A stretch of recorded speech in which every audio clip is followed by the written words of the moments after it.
All right, Life Changes Church. I'm gonna get I'm gonna get straight into it, even before the timer starts. Okay. Um, so today I want to be talking about insecurities, and I want to talk about how doubt and the shame of our past can kind of stop us from stepping out in faith and obedience to the call that God has for us. And I want to zone in on Joshua chapter 1. And the theme of obedience is seen throughout the book of Joshua. But I want to specifically talk about Joshua chapter 1 because it's the call of Joshua, right? So this is where the Lord calls Joshua to lead the Israelites over the Jordan River and into the land that he's promised. And I want to read verse 2 of chapter 1, and it says, "Moses, my servant, is dead. Therefore, the time has come for you to lead these people, the Israelites, over the Jordan River and into the land that I'm giving them." And in this same chapter, we see God speak to Joshua, and he says, "Be strong and courageous." And he says this 3 different times. And I don't know about you, but I don't think he said it 3 different times because Joshua couldn't hear him or because Joshua couldn't understand him. I think Joshua was scared. I think he was doubtful about the call and the weight of what God had called him to, right? So God says, "Be strong and courageous." Joshua was maybe insecure as well. But regardless of that, we still see Joshua lead the Israelites over the Jordan River successfully. And I won't lie, Joshua's obedience challenges me. You see, there have been so many moments in my life where insecurity has stopped me from stepping out. The voices of anxiety, doubt, insecurity have become louder than the voice of God saying, "Be strong and courageous." See, just as Michael said, I gave my life to Jesus just over a year ago. But before that, I was far from God, disobedient to His word, and living a life that was just tainted with self-destruction. I lived a life that was defined by insecurity. See, when I was young, I was afraid of the dark. Every night before I would go to bed, a man that I saw as my father figure, I heard him shouting at my mom in the other room. And because of this, I developed a fear of the dark. And throughout primary school, I was bullied. I was bullied almost every day. And to deal with this insecurity, I turned to pornography.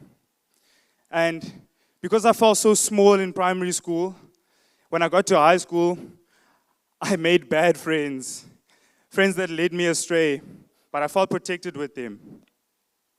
So see, even after finding Jesus, the enemy would whisper these past insecurities in my ear.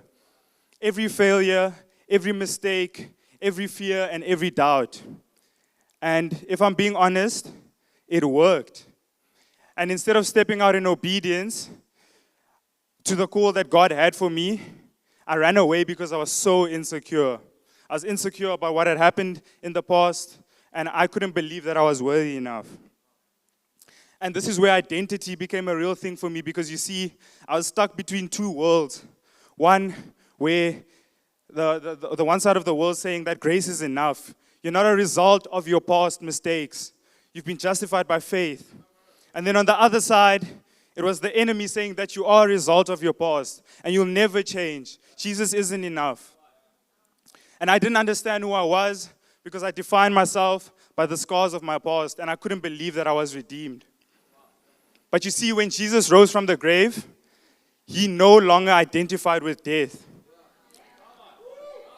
In John chapter 20, we see Jesus appear to His disciples. And He comes to Thomas and He shows Thomas the scar on his hand and the scar on his side. But for Jesus, these wounds were no longer a symbol of death. They had become evidence of resurrection life. Life Changes Church, I want to ask you today, how often do you identify with the scars of your past? How often do we identify with pre-resurrection scars?